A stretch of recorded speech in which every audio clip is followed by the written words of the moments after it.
అందరికీ దండాలండి. మొదట ఒక మంచి విషయంతో వీడియో మొదలు పెడతాం. ఇక్కడ చూడండి, రామజయం అని రాశారు, శ్రీరామ జయం అని రాస్తారనమాట బీచ్లో. నేను ఎవరో మన తెలుగు అమ్మాయిలు రాస్తారనుకున్నాను, కానీ రాసింది తమిళోళ్ళేనంట. ఇప్పుడు మీరు చూస్తున్నది మహాబలిపురం బీచ్ అనమాట. నేను ఒక చిన్న పని నుండి మహాబలిపురం వెళ్ళాను. సరే వెళ్ళాను కదా అని అక్కడ కొన్ని వీడియోలు తీశారనమాట. ఆ వీడియోలో ఇప్పుడు నేను మీకు చూపించబోతున్నాను. అందరికీ దండాలండి. అదిగో ఆ పక్కన అమ్మాయిలు కనిపిస్తున్నారు కదా, వాళ్ళని అనమాట శ్రీరామ జయం అనే బీచ్లో రాశారు. ఇంతకాలం తమిళనాడులో రాముడికి భక్తులు ఉన్నారు అనుకున్నాను, కానీ తమిళనాడులో కూడా రాముడికి భక్తులు ఉన్నారనమాట. చాలా మంచి విషయం. కాకపోతే బయట చెప్పుకోరు అంతే.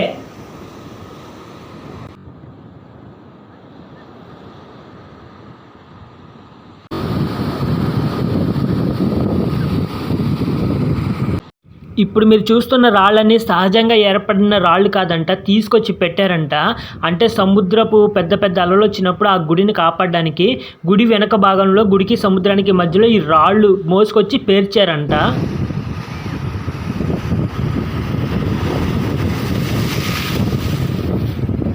ఈ వర్షాకాలం శీతాకాలం సమయంలో అలల ఉధృతి చాలా ఎక్కువగా ఉంటుందన్నమాట. ఈ రాళ్ళ మీదకి అలలు వచ్చేస్తూ ఉంటాయి, కాబట్టి రాళ్ళు చాలా వరకు తడితడిగా ఉంటాయి. మనం ఈ రాళ్ళు ఎక్కి నడిచేటప్పుడు చాలా జాగ్రత్తగా నడవాలన్నమాట. వయసు అయిన వాళ్ళు కొంచెం నడవడం కష్టమే. ఇక్కడ చూడండి, ఇంకో పెద్ద బండరాయి మీద ఏదో చెక్కాలనుకున్నారు, కానీ సగంలోనే ఆగిపోయినట్టుంది పని. ఇదిగో ఆ కాంపౌండ్ అటుపక్కన ఉన్నదంతా గుడి అనమాట. హెరిటేజ్ గుడి, అంటే వారసత్వ సంపద అంటారు కదా. ఇక్కడ పూజలు లాంటివి ఏం జరగవు అన్నమాట. ఇప్పుడు మీరు చూస్తున్నది మహాబలిపురంలో లోకల్ బస్సు లాగే బస్ స్టాండ్ మరియు ఆటో స్టాండ్ అనమాట. దీని దగ్గరే ఒక పెరుమాళ్ దేవాలయం ఉంది. పెరుమాళ్ గుడి అంటే విష్ణుమూర్తికి సంబంధించిన గుడి అనమాట.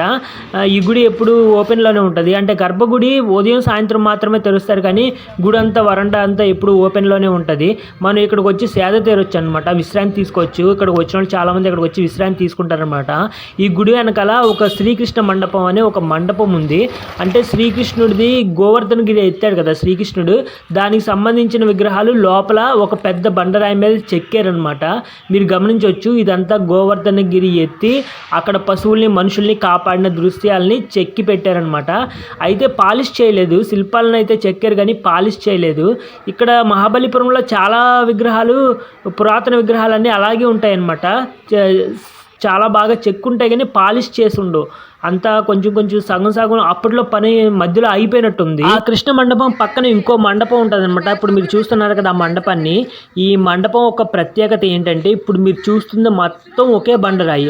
ఆ లోపల స్తంభాలు, ఆ శిల్పాలు, అక్కడ ఉన్న ఏనుగు శిల్పాలు అంతా ఒకే బండరాయి మీద చెక్కి పెట్టారనమాట.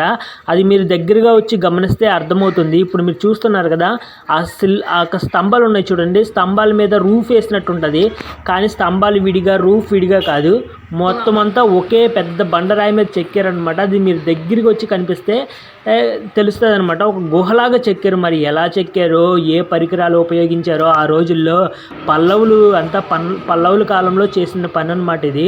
అయితే ఈ మండపంలో ఒక చిన్న గర్భగుడిలా ఉంది. మరి ఇక్కడ ఏ విగ్రహాన్ని ప్రతిష్ఠిద్దామనుకున్నారో తెలియదు, కానీ ఆ గర్భగుడి ఖాళీగా ఉందన్నమాట. అప్పట్లో పనులన్నీ అర్ధాంతరంగా మధ్యలో ఆగిపోయినట్టున్నాయి. బహుశా వీళ్ళ సామ్రాజ్యం అంతమైపోయి ఉంటుంది ఈ పనులన్నీ అయ్యేసరికి. ఇదిగో ఇదంతా ఒక గుహలా ఉంది చూడండి. ఇవన్నీ స్తంభాలన్నీ విడివిడిగా చెక్కినవి కాదు, మొత్తం అంతా ఒకే బండరాయిలో అలా చెక్కి. ఆ రెండు మండపాలు దాటి కొంచెం ముందుకెళ్ళామంటే ఒక రాతి నేల మీద పెద్ద బండరాయి ఉంది చూసారా. దీనినే శ్రీకృష్ణుడి ముద్ద అని పిలుస్తారనమాట. అది కింద పడిపోదు, కింద జారిపోతున్నట్టుగా ఉంటుంది కానీ కింద పడిపోదు అనమాట. ఈ మహాబలిపురంలో ఇంకో ప్రత్యేకత ఏంటంటే, ఇక్కడ విగ్రహాలు చెక్కి అమ్ముతూ ఉంటారనమాట. చెక్కి అక్కడ దుకాణాల్లో పెడతారు, చాలా బాగుంటాయి. ఇక్కడ నంది విగ్రహాలు, శివుడి విగ్రహాలు, వినాయకుడి విగ్రహాలు, బుద్ధుడి విగ్రహాలు, వెంకటేశ్వర స్వామి విగ్రహాలు, ఇలా చాలా ఉంటాయన్నమాట. చాలా బాగా చెక్కుతారు, అమ్ముతారు. మరి వీళ్ళకి ఎవరో కానీ కొనరు, మరి ఎలా లాభాలు వస్తాయో నాకైతే తెలీదు. ఈ మండపాలకి 1 కిలోమీటర్ దూరం మనం నడుచుకుంటూ వెళ్ళామంటే పంచరథాలు అని ఒకటి కనిపిస్తుంది అనమాట. అంటే 5 బండరాళ్ళ మీద 5 రథాల ఆకారంలో చెక్కారనమాట. ఒక్కో రథం ఒక్కో పంచపాండవుడు, అంటే పంచపాండవులు 5గురు కదా, 5గురు కోసం 5 రథాలు చెక్కారనమాట. ఈ మహాబలిపురంలో ఉన్న గుళ్ళు, గోపురాలు మొత్తం అంతా కూడా మహాభారతాన్ని ఆధారంగా చేసుకునే చెక్కారనమాట. ఇంకా చాలా ఉంటాయి, అర్జున రథం అని, రాయల మండపం అని చాలా ఉంటాయి, కానీ నేను లోపలికి వెళ్ళలేదు, బయట నుంచి అన్ని చూశాను. ఇక్కడ మహాబలిపురంలో రోడ్లు చూడండి ఎంత ఖాళీగా ఉన్నాయో. అంటే శని ఆదివారాల్లో కానీ సెలవు రోజుల్లో కానీ వస్తే ఇంత ఖాళీగా ఉండవు అనమాట, చాలా రద్దీగా ఉంటాయి. పార్కింగ్ ఏరియాలు అన్నీ ఫుల్ అయిపోయి ఉంటాయి అనమాట. మీరు ఎప్పుడైనా శని ఆదివారాల్లో కానీ లేదంటే పండగ సెలవుల్లో కానీ మహాబలిపురం వచ్చారంటే కారులో రాకండి, వీలైనంత వరకు బస్సుల్లోనే రండి. ఎందుకంటే కారులో వచ్చారంటే కారు పార్క్ చేయడం కూడా కుదరదు, కారు ముందుకు కూడా కదలదు అనమాట, అంత ట్రాఫిక్ ఉంటుంది, భయంకరమైన ట్రాఫిక్. ఇప్పుడైతే ఖాళీగానే ఉన్నాయి. ఓకే ఫ్రెండ్స్, చూశారు కదా మహాబలిపురం ఎలా ఉందో. నేను కొంచెం బయట నుంచి మాత్రమే చూశాను అనమాట. లోపలికి వెళ్తే ఇంకా లైట్ హౌస్, అర్జున రథం, రాయల మండపం ఇలా చాలా చూడొచ్చు అనమాట. కాకపోతే దానికి 40 రూపీస్ పే చేయాలి, ఇంకా కెమెరాకి వేరే పే చేయాలన్నమాట. కానీ నేను మహాబలిపురం మొత్తం చూడడానికి రాలేదు, చిన్న పనుండి మహాబలిపురానికి వచ్చినప్పుడు బయట నుండి మాత్రమే కొన్ని చూసి కొన్ని వీడియోలు తీశాను అనమాట. అవే నేను ఈ వీడియో ద్వారా మీకు చూపించగలిగాను. ఇంకోసారి వెళ్ళినప్పుడు లోపల ఉన్నవన్నీ నేను మీకు చూపిస్తాను, చాలా బాగుంటుంది అనమాట లోపల. అలాగే ఈ వీడియో మీకు నచ్చితే లైక్ చేసి షేర్ చేసి మీ అభిప్రాయాన్ని కామెంట్స్ ద్వారా తెలియచేయండి. వాక్ అండ్ ప్లే ఛానల్ని సబ్స్క్రైబ్ చేయడం మర్చిపోకండి. మరొకసారి మీ అందరికీ ధన్యవాదాలు. అందరికీ మరొకసారి దండాలు.